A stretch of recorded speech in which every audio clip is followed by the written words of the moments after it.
What is up, guys? Welcome back to another episode of Overtime Chicks with Jess and Emma. We are joined by a very special guest today, Detroit Red Wings broadcaster Ken Daniels. Thank you so much for coming on. We're so excited to have you. Me too. Jesse, Emma, thank you. Thanks for having me. Yeah. Of course.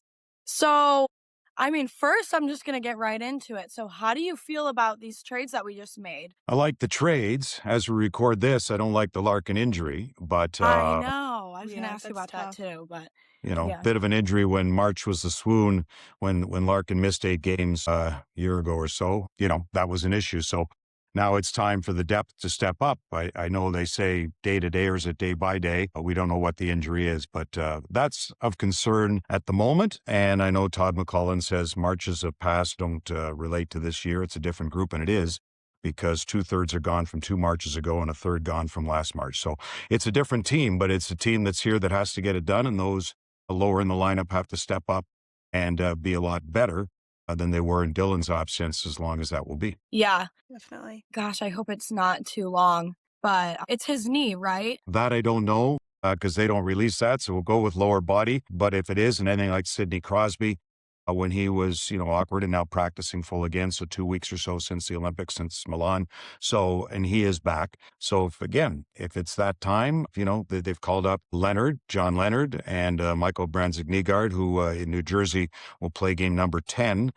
Which means 1 year of his entry-level contract gets burned. But that's not really a big deal. I mean, if, in hindsight's 2020, you could have done that with Simon Edvinsson, and look what Edvinsson's deal is going to look now. Yeah. Had he played a 10th game. So it's not necessarily a bad thing, and you can be over the roster limit now after the trade deadline, as long as you're still cap compliance.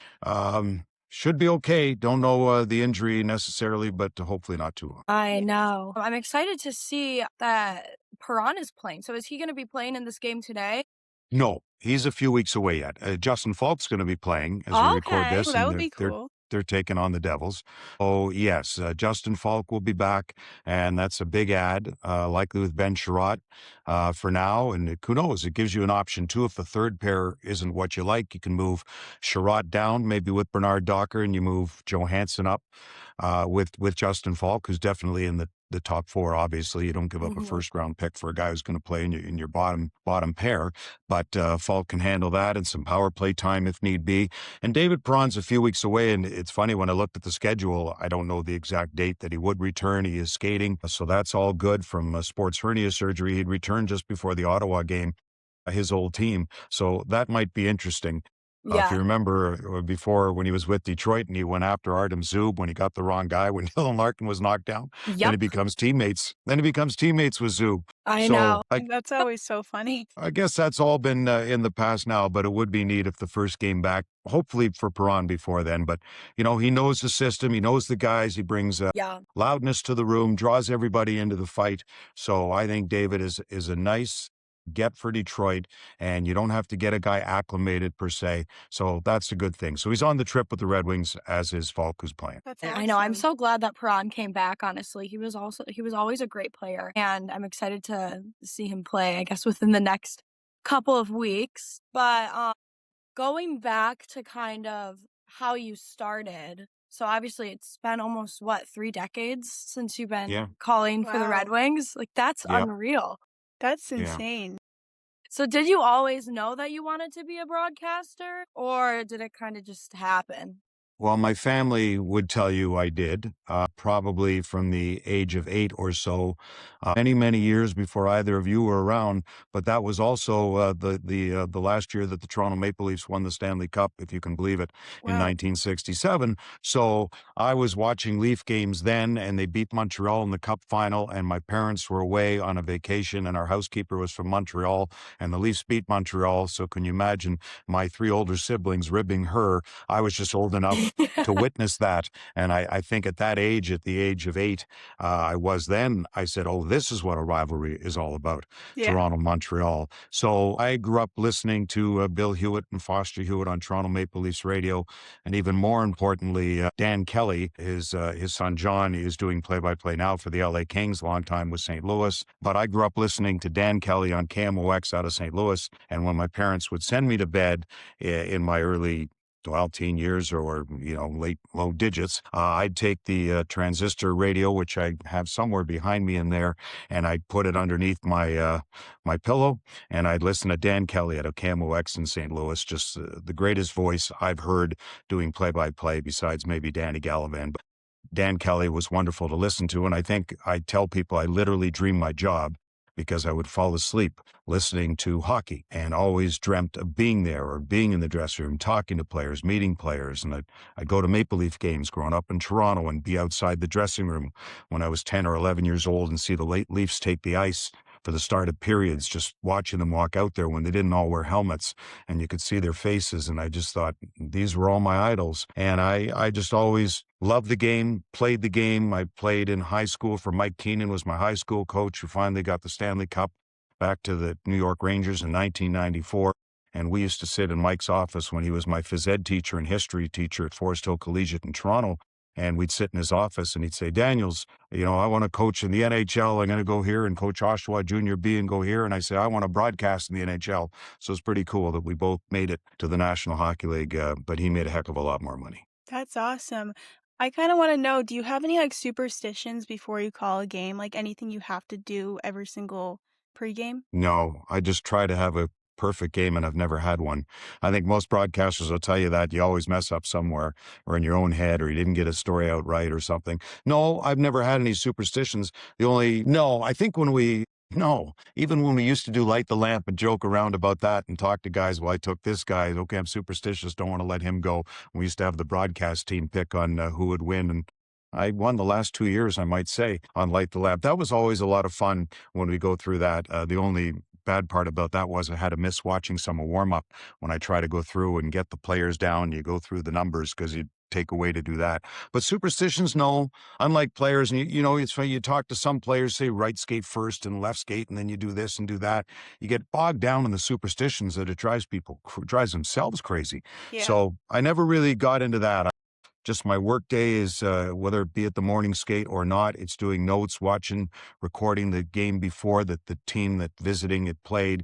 I know our team well enough. It's getting to know the other team. So you watch games that week.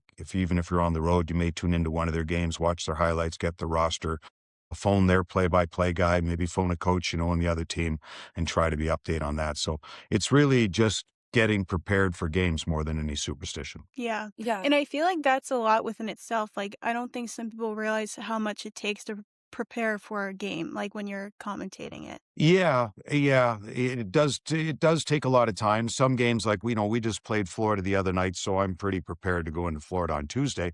But yet, I've already done their lineup for Tuesday because we're not broadcasting the game against the Devils. So I'm prepared there. It just takes a little bit of weight off. You can add to what you got. How I go through a sheet, I could show you if you got a second. I can grab it here and I'll show you what it is. So basically, the Florida game that I've already prepared for is just there. So that's the Florida Panthers, and already looking ahead to their lines. I haven't necessarily done Detroit, but if I go back 2 games, what we've done in the Florida game or the Detroit game and the lineup, and there's Florida there, a lot less than I have now.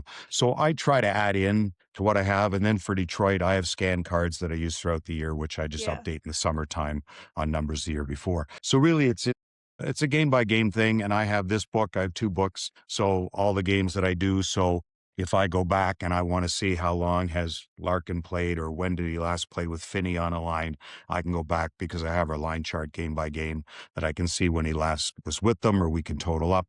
But our stat guys at FanDuel are so good that they can pretty much, if I want anything in the morning, part of the prep, we have a conference call on day of game at 9:30 and everyone joins in, and our producer Brian Henry leads that. And I can go through and say, can you get me, whether it be the goals saved above expected or something else, or where's this guy ranking 5-on-5 goals in the league? Because that's always been a thing for the Red Wings with, I don't know, there's only 105 of them so far, whatever they got from some of the top guys. So we can go back and we can check all that stuff. So that's all part of the preparation too. But normally I would think from a day of a game to watching a previous game, it's probably 8 or 9 hours for me anyway for a game. But you know what? If not, I'd be watching the game anyway. And it's fun, and I get paid for doing that. And you love what you do. Mhm. That's a wonderful thing. As Ernie Harwell always said, if God gives you a job you love, you never worked a day in your life. And I truly believe Exactly. that. Exactly. Yeah. So, I know you've been doing this for a while, but do you ever get nervous before broadcasting anymore or no? No, not nervous, just excited. I Yeah. want to go. Those 2 hours before a game, which is the downtime, see you in the meal room, maybe at Little Caesars Arena, and then you get ready for the game. But that's when there's really nothing to do because you've already prepared everything. But it's fun getting together with everybody at mealtime. Players always say, "What do you miss most when you retire?" And they always say it's the camaraderie, it's the people, it's being in the room. And for me, not that I'm thinking about retirement anytime soon because I don't know what else I do. It's just being around the guys, being around, what will become Detroit Sports Network. And it's the same people, we hope, for the most part, from FanDuel Sports Network, whether it be Bally before that or Fox Sports Detroit before that. People do come and go and you miss them and you hopefully keep in touch. But it's keeping in touch the day of the game and just catching up with everybody and having laughs or being on the road with everyone. That's a big part of it. So nerves, no, it's just a nervous excitement, I guess, so that you're ready to go and you want to go and drop the puck and you hope the team that you're calling for wins and you hope that you have a good game and you hope that it's not a blowout. You hope that it's exciting. So I guess that's all hoping for a lot, but it's not excitement. It's just the anticipation. Yeah. Yeah. And then, is there a call that you've ever made that fans still bring up today at And all? that one behind me, Patrick Kane. His return to Chicago on Peter Mrazek. People always talk about that one on Kane's return to Chicago, and I had them both sign that picture for me. They put my call that I had made, and that one will always stand out for me because not only was that, well, it was Chelios night in Chicago, but it was also Patrick Kane's return. But my daughter, who's a nurse in Chicago, and her then fiance, since married, were in the broadcast booth with me in Chicago. And when Kane had that breakaway in overtime to win the game on his return to Chicago, I was looking right at my daughter in that moment. And when folks say take in the moment, that was one where I'll never forget I took in the moment because as I'm making the call, as Patrick is celebrating Showtime, and the story is complete on Patrick Kane's return to Chicago, I'm looking right at my daughter. So that meant a lot to me. That meant a lot to me, and I'll never forget that moment because she was there. I probably wouldn't forget it anyway because it was so Yeah. much fun. But there were so many besides that one. I just I filled in for Ken Cal on radio in 2008 when they won in Game 6 in Pittsburgh, and I handed it over to Ken for the final 10, 15 seconds or so of that game, so he could say the Detroit Red Wings have won the Stanley Cup because it was his domain to do so. But even being part of a Stanley Cup playoff game call, even on radio, was wonderful because we don't get to do that anymore. We're fortunate now. Who knows what's going to change in the future? And the Red Wings haven't been there for 9 years, but hopefully get to call the playoffs now. We used to do 2 rounds. Now we only do 1. So I'm just fortunate to do that. So I think filling in back in '08 for Ken Cal was another one I won't forget, but there were so many of Pavel Datsuk and ones against Nashville and Oh, the I breakaway bet. against Dallas and being able to say Datsuki and Deke for him and just so many in that regard just stand out. It's too many to mention just one, but those are the few that stand out for me. Oh my god, that's Yeah. amazing. That's awesome.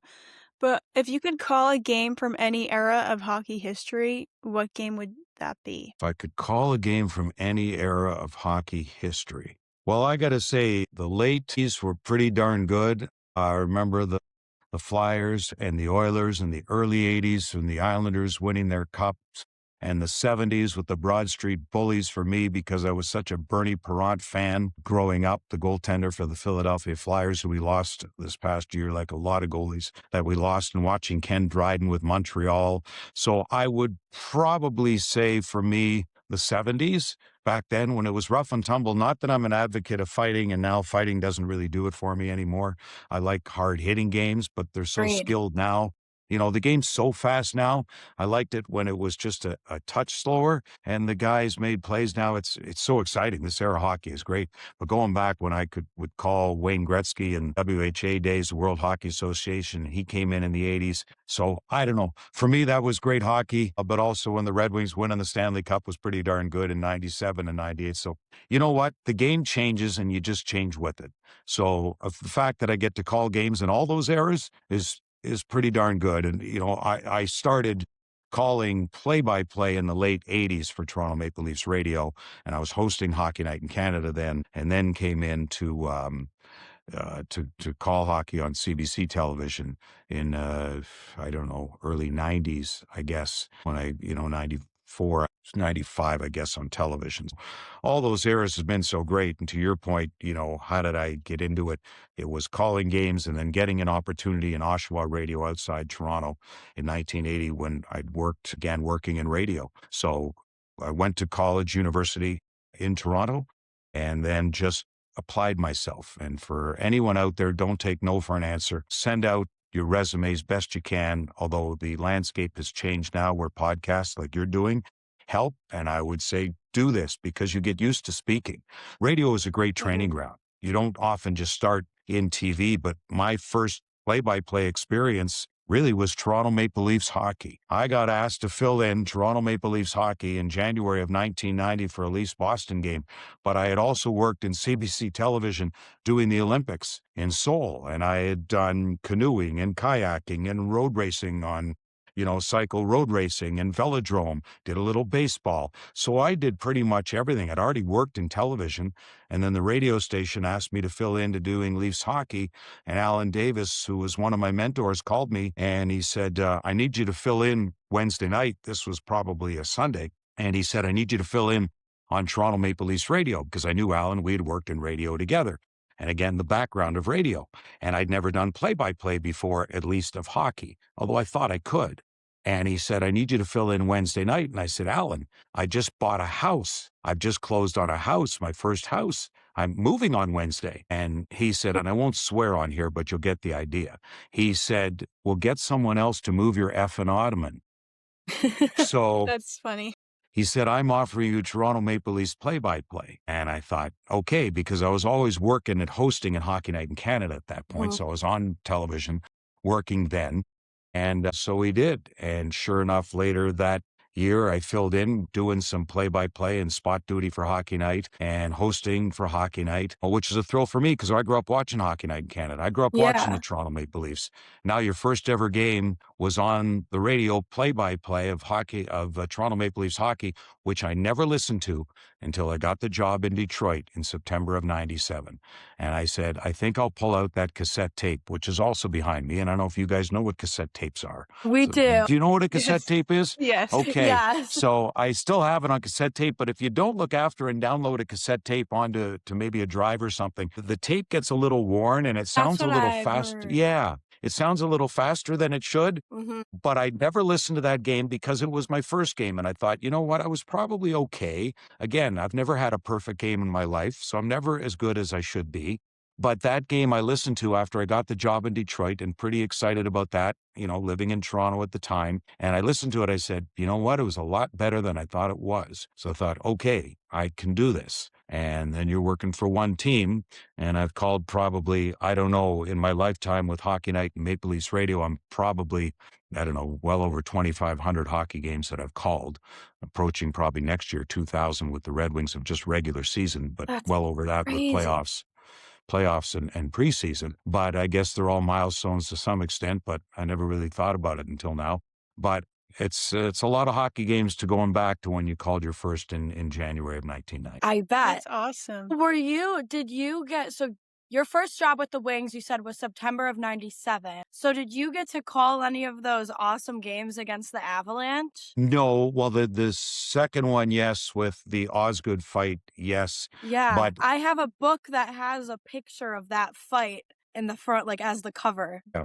I watched all the documentaries, everything about it. It's awesome. Well, I came after because I came for the 97-98 season. Okay. So all of that, I was still with Hockey Night in Canada at the time, working there. So I came after the fact. I missed the most part of that.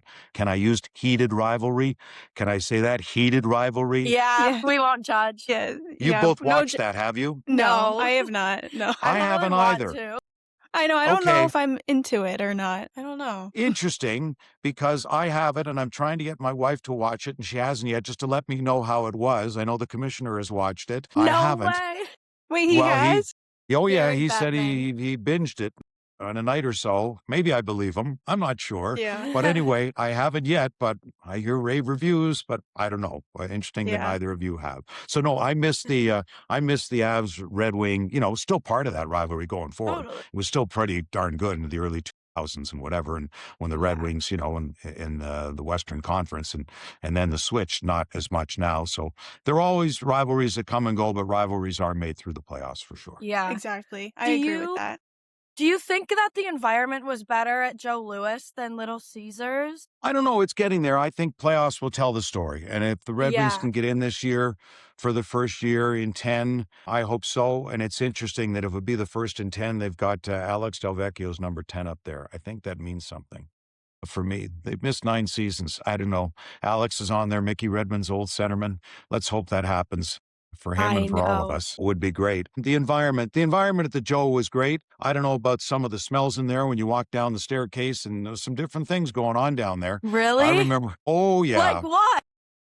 Oh, But yeah, tell urine, us. other things. You never knew God, it I was there. bet. I do remember one of the later games at the Joe. So what was it? We closed the Joe in 16, Yeah, 17 pretty would have been the last recently. season there. I think I remember late that season, not that was the first time, but people back when I first came, there were cigarette smokes and people were smoking in there when thingy did. Heck, we used to have non-smoking sections on airplanes. So how stupid was that? The smoking section was to row 12. You sat in 13 like you weren't inhaling it. But Yeah. I don't know. Yeah, I mean, That's how it happened in the day. But I remember when Mike Green was playing for us and just the smell of the weed and the marijuana coming up to the press box there, which was the last row of the Joe, which they forgot to put in. So they took out seats when they built the place. And that Yeah. became the press box at Joe Louis Arena. And I remember Mike Green went back for the puck. And I said on the air, well, Mike Green going back for it isn't the only green we're sensing here at Joe Louis Arena tonight, of which Mickey started to my laugh, gosh. but only the guys in the booth with us and the truck, because we'd already said, boys, get some smell up here. Mickey said, I'm hoping okay to finish this game. It was just coming. Everybody was smoking weed up there. So that's the stuff that, although people can still be vaping or shouldn't be, but Mhm. sometimes they are, but hopefully they're not in the seats, or, you're not supposed to be doing that. But back then, I think at that point, nobody really cared anymore. So Yeah. that's what was different. So when you say atmosphere, that was a different atmosphere. But no, I think if you get the playoffs at Little Caesars Arena, I think it's going to be fantastic. I I'm agree. really so do. Yeah. excited. I'm I hoping you really guys make the playoffs. Me too. I'm- And I I'm think going this to is be the going year. to a bunch of those games. Yeah. So, I'm with you. yeah, well, you have to. Yeah. Yes.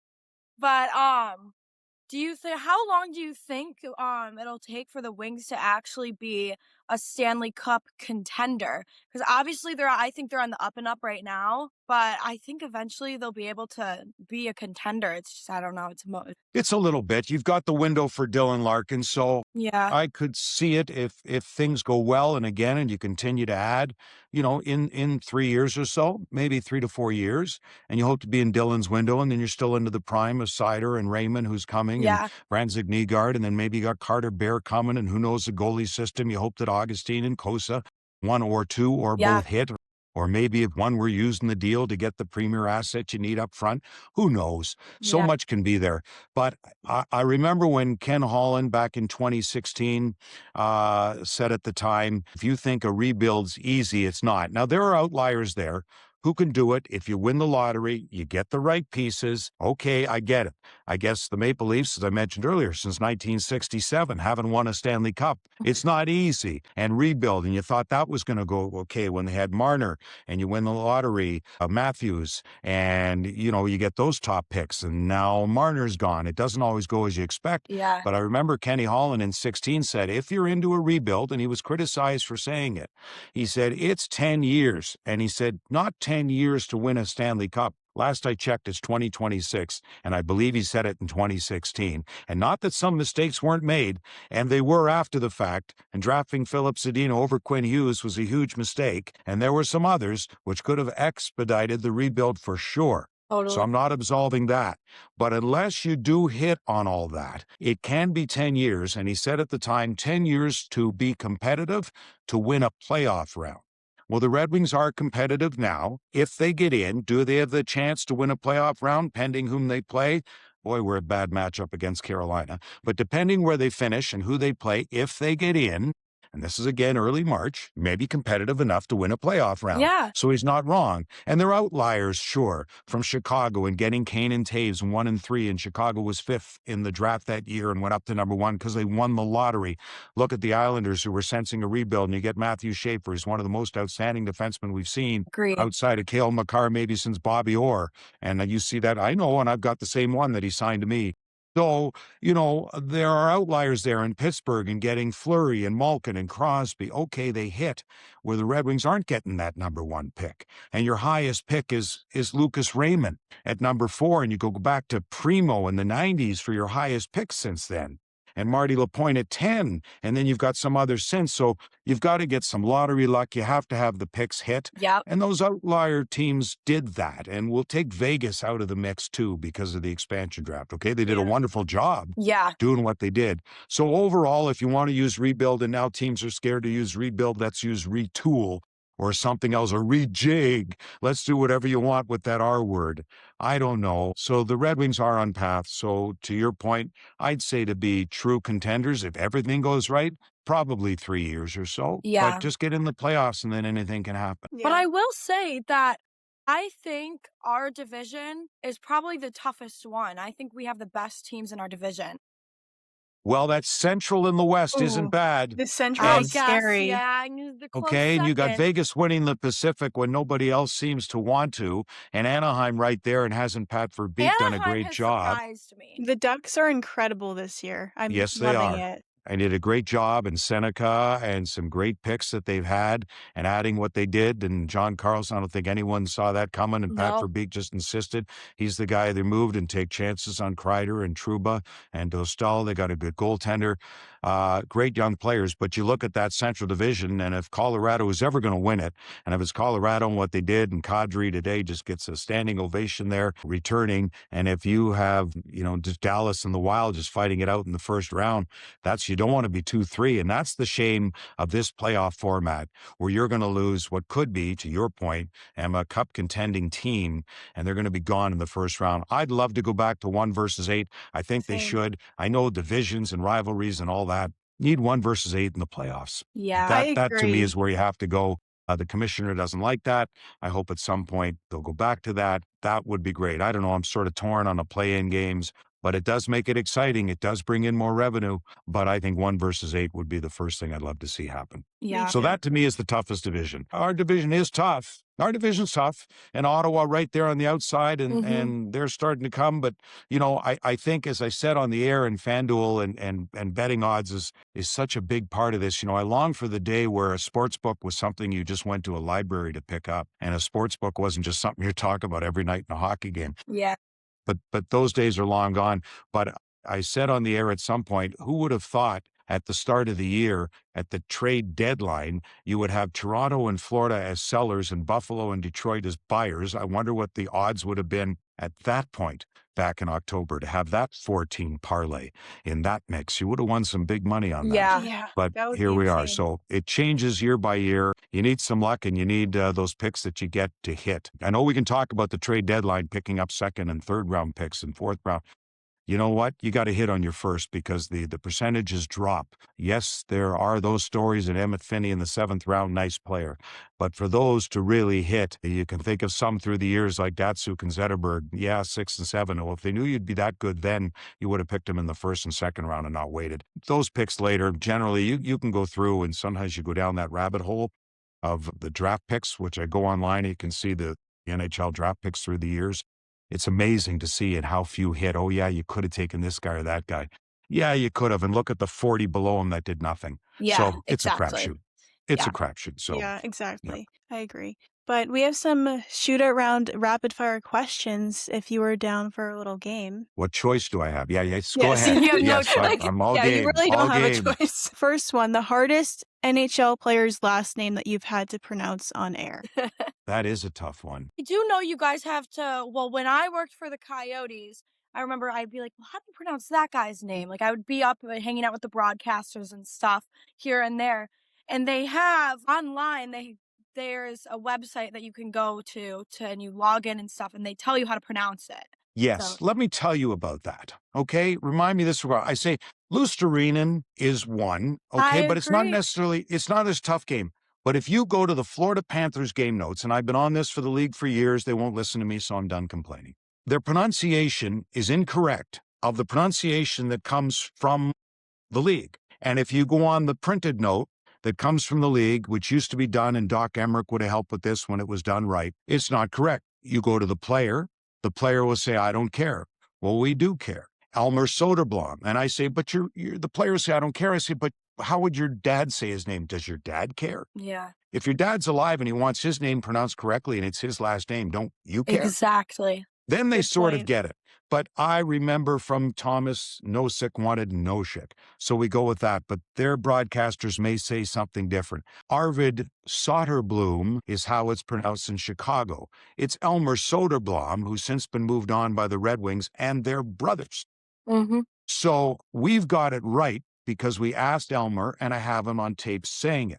I sent that to the guys in Chicago who are no longer their producer nor play-by-play guy when Arvid came into the league. And I said, by the way, listen to this. Here's how Elmer says his last name, because I wasn't Soderblom. sure.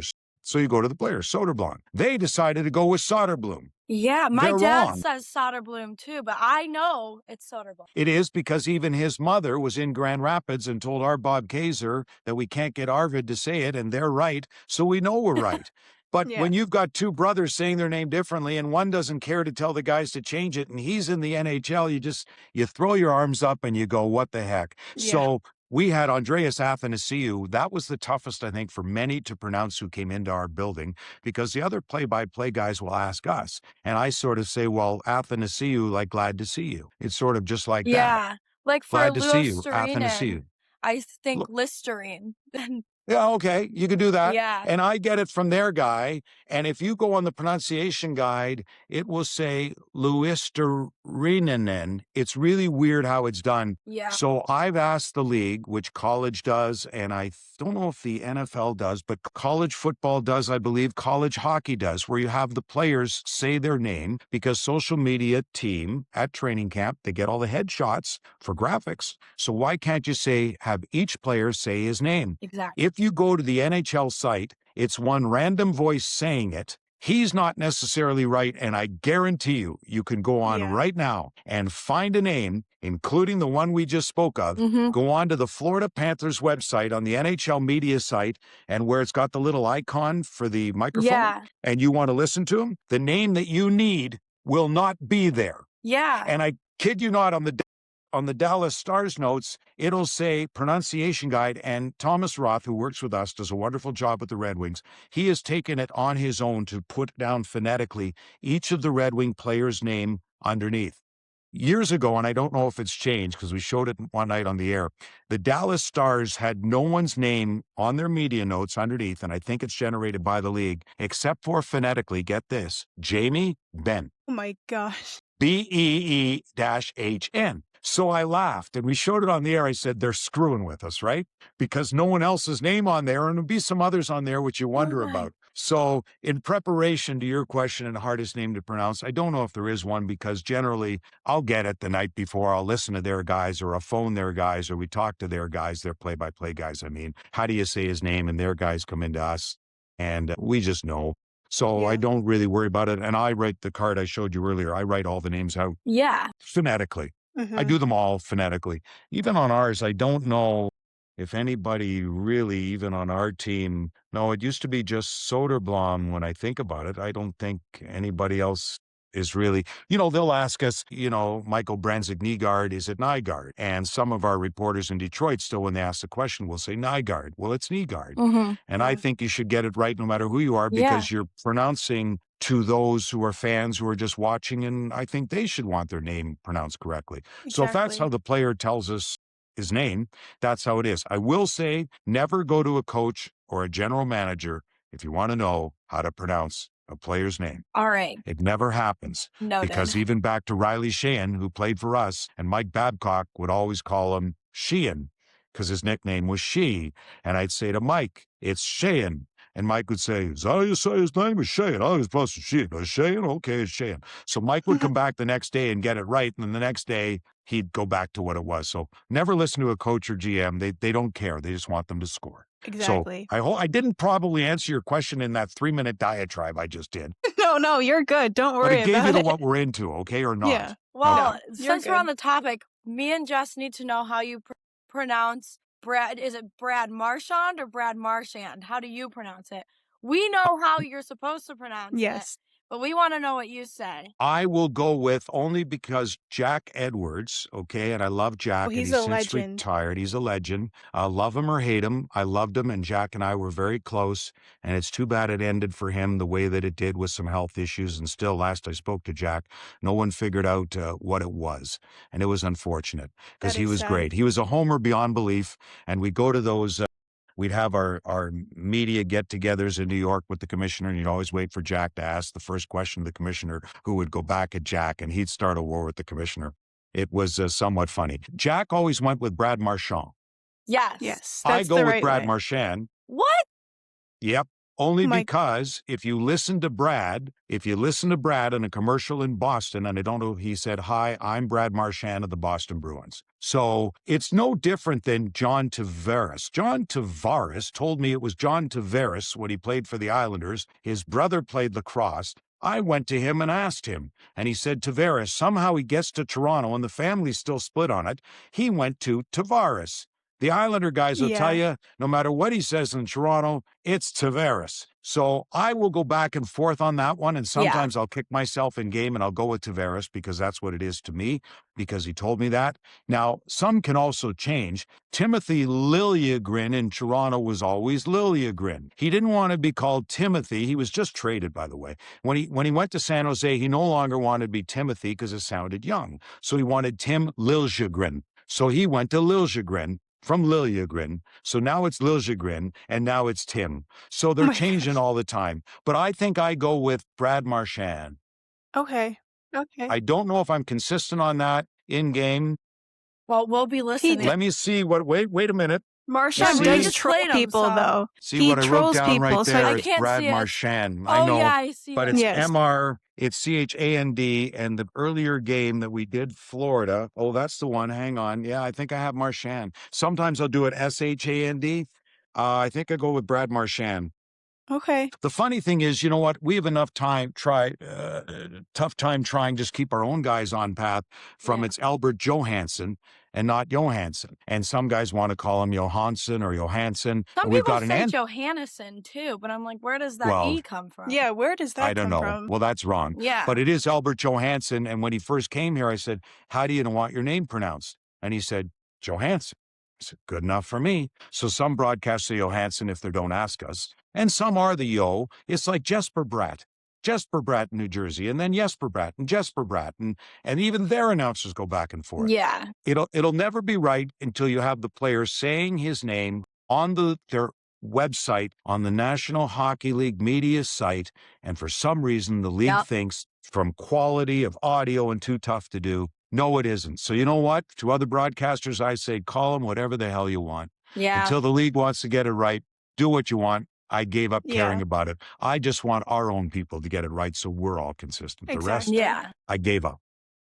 But I feel like Brad Marchand, when he was in Boston, he would like kind of troll people all the time, and like he would like change like Marchand. It was so Probably. funny because I think he found it funny too. He's like, you know what, you do whatever you want. Like you That's say it how right. you want. But Mhm. he also thought licking people was funny. But you know, that's Brad. What It's can you just do? Brad But a Marchand. great player, and what he did in the playoffs and for Florida, and just outstanding. You'd love to have him on your team for sure. Exactly. Yes, definitely. All right. Would you rather call an overtime or a shootout? Which one is more fun to call, overtime or a shootout? Oh, I hate the shootout. I agree. I don't know why It's a we have skills that. Same. competition. I hate it. It's I so dumb. understand for TV and for players having to get out of town, especially with the compacted schedule this year. And next year there's going to be 84 games, but they'll start a little bit earlier. Mhm.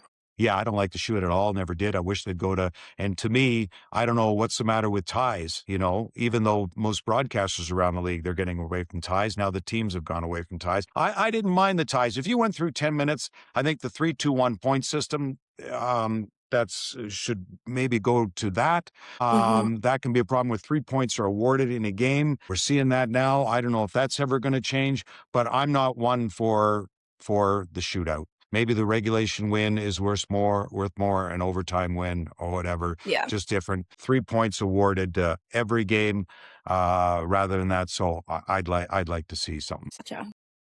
Next one, favorite NHL atmosphere. Montreal. I Montreal. agree. Yeah, I beat- went for the playoffs this past summer. It was absolutely unreal. It was just unbelievable. I can't even explain it, but obviously you know, so. Well, yeah, and so many, and when Perron scored in Montreal a couple of seasons ago to tie it up late, and losing on the tiebreaker, when Perron did that, and that was in Montreal, and that was so outstanding. I got to call Ivan Demidov's first ever. See, now there's another Oh, one. that's so cool. Okay, Sick. Ivan Demidov. Now his first name is Ivan because his agent Dan Milstein, who I'm friendly with, I said, if he calls you, or you call him, what's the name? He said, Ivan. He said, it's in Montreal, so it's Yvon, but his name is Ivan. So everyone in Montreal will call him Yvon Demidov. If I go in there, I call him Ivan Demidov. Mhm. So I called his first game, his first goal, his first point in the first period for Amazon Prime when Montreal played Chicago last season, and he came up into the year. That place in Montreal, yes, a lot of playoff games I've called through the years. But that place was electric, and just the anticipation of Ivan Demidov appearing in the National Hockey League. And what a first period he had. It was unbelievable. And the pregame and him coming onto the ice where they did the rookie lap. Detroit doesn't do a rookie lap. Why, I don't know, but we don't here. Bruins don't but, either. But Bruins don't do a rookie lap either? No. Then they're the only two teams, I think, that don't in the NHL. But Demidov's rookie lap in Montreal, I couldn't believe the anticipation. And Amazon Prime Games in Canada, we do the pregame show, and we had him coming out live for the warm-up. And the place was going crazy. And then to be a part of that and just lay out as an announcer after he gets the goal and the crowd going nuts. So Montreal, whether it be playoff time or regular season with the Ole Ole, I can only hope that Little Caesars Arena, and we don't know that, will become close to rivaling that. Let's hope. Who knows? Hockey Town Maybe it will will finally be. be Hockey But Town. Montreal for me is the best. Yeah, I agree. And Chicago during the national anthem. Chicago during the national anthem when it's a big night and you get the national anthem. And if you've ever been there in the old Chicago Stadium when Wayne Messmer would sing the anthem, and they brought him back this year, and now it's Jim Corneliuson does the anthem in Chicago, and everybody up and singing, and that goes back to the Gulf War days, and the place. You just live it, and you look around, and the colors. It's unbelievable. To me, that's hockey. Yeah. That's hockey. I agree. All right. Next one. What is your favorite jersey in hockey other than the Red Wings? Other than the Red Wings, I'd say I love the Blackhawks jersey, or as I call, because I am Canadian, I'm dual citizen, I'll still say sweater, but either one is okay. I do like the sweater or jersey, either one. I like Chicago. I like the history, obviously, of Montreal and Toronto, but I do love the Hawks sweater or jersey, whichever you prefer, Emma. I'll go with Chicago outside of the winged wheel, which is my favorite. I like sweater. Maybe Yeah, I'll start sweater. saying Nice. that. It is interesting that I think when Todd McCullough said, when he was on his team a little bit, and he said they're just, some guys are not playing well, they're just jerseys. Well, he didn't say sweaters because it could have been misinterpreted to mean they were sweating when they really weren't. So I wasn't really sure. So he used the term jerseys. It was well done. So I didn't mind that one. So that was okay. That's funny. Okay, next one. One player you wish you could have called in their prime. In their prime, Bobby Orr. Yes. Bobby Orr. I called some of Wayne Gretzky's games for sure. Bobby Orr, for me, I guess Bernie Perron in goal. I got to call Dominic Hasek, and especially in Detroit, so that was unreal. If Bernie Perron was my hero growing up, I'm glad I got to call Pavel Datsyuk. Yeah, but for me, would have been Bobby Orr in his time. Gilbert Perreault in Buffalo was great. The announcer for the Sabres, Ted Darling, and the way he'd say Perreault's name, one of those others that inspired me and loved listening. To me, it's the cadence of a play-by-play guy's voice and the sounds of the game that brought me to the game. So that was another one. But Bobby Orr, Phil Esposito back in the day would have been it for me, probably. I may be missing some, but those would be the main ones for me. I like that. Okay. The next question is, who has been your favorite Red Wings player to watch so far since you've been working with them? I'd say there are two. One was so sublime, you loved watching him and didn't realize you were, was Nick Lidstrom. So that would be one. For me, I still go back to Datsyuk. Mm-hmm. I still go back to Pavel. For me as a play-by-play guy, you always anticipate those coming over the boards to watch. And McDavid, I mean, Edmonton for another team is unbelievable. You always know when he's on the ice. And to me, what Pavel could do, just deking another player, right, as Mick would say, out of his jockstrap on the ice and making them turn over, making guys bump into one another, and Pavel through the legs. When your own players, like Brett Hall used to say, you're on the bench and you see Pavel do something, and his own players are going, wow. I mean, as great as Fedorov was, and Steve Yzerman, and many others, what Pavel could do and turn players around, and watching him and Zetterberg, the Euro twins, and what they could do on the ice, it'll be Pavel for me for the greatest player to watch, and Nick Lidstrom for one of the greatest I've ever seen. I don't know. I probably made mention a couple of games where Mick would say, you know, he turned that way, or I don't know, he hardly ever made a mistake. Yeah. So that was unbelievable. But as I say, so smooth, you just watched his expertise, I guess. Pavel, you watched his magic. Yeah. And the Datsuki and Deeks, but Lidstrom, you just watched the expertise. You go, wow, who saw that coming? But Pavel would wow you with the extra wow. Yeah. Gotcha.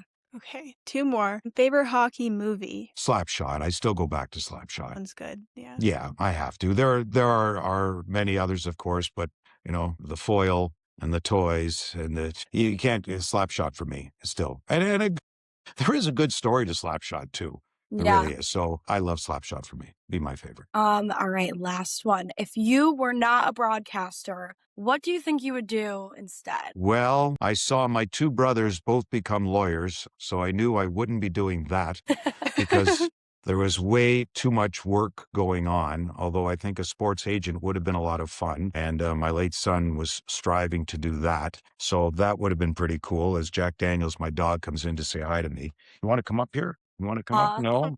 He's going, he wants to go outside, I think. I don't know. Honestly, I don't know what else I would have done.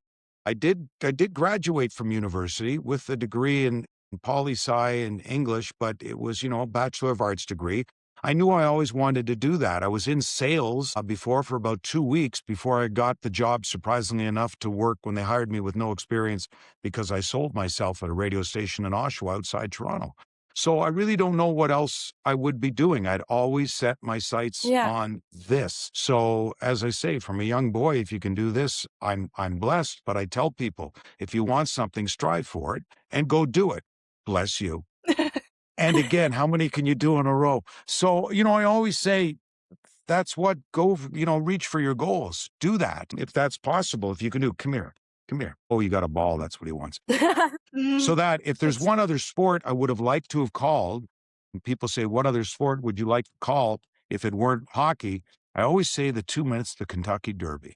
Ooh, To call a horse race. And that to me, how they do that, that's just fantastic. And that's an art. Yeah. Yes. To get the colors down at the speed they're going and to get that because you can't mess that up, that would be amazing. So that would be another sport someday I'd like to try, even though I don't think I'd ever be able to do so, would be to call the Kentucky Derby would be cool. That would be amazing. Yeah. But yeah, I've always just wanted to do hockey. I wish I had a better answer for you, like, you know, sitting with Mike Keenan. Great. Saw what he did as a teacher, maybe, but I don't know if it would have been a great teacher. I always want to have too much fun. Everything happens for a reason. You're doing That's what right. you're meant to. Yeah. Exactly right. Then I have one more question. Yeah. Just really quick, who do you think is going to win the cup this year? Well, off the trade deadline, I would put my money on Colorado just for what's They're going to win the gone on there. President's Trophy, I think. And that's always a Well, curse, you think that's a right? jinx? Yeah, a curse? Definitely Yeah. a jinx. Yeah.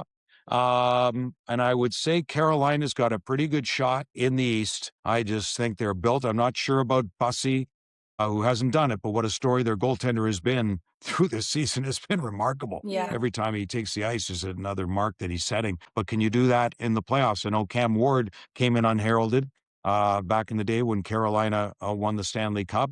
Was that 06, whatever it was? The years become one after a while. So, yeah. So I'd say Carolina in the East. If it's not Detroit, let's get in there first. But Carolina is a good opportunity, and Colorado certainly, I would think, in the West. Although Minnesota, depending again, who wins that division? Who are they battling out? I wouldn't count out the Wild either. What Quinn has done with that team since he's got there has been pretty amazing. Yes, for sure. But That wraps up the episode. Thank you so much for coming on. We really appreciate it. Thank you. My pleasure. Thanks for having me. Always great to talk hockey. I appreciate it. Thanks for having me.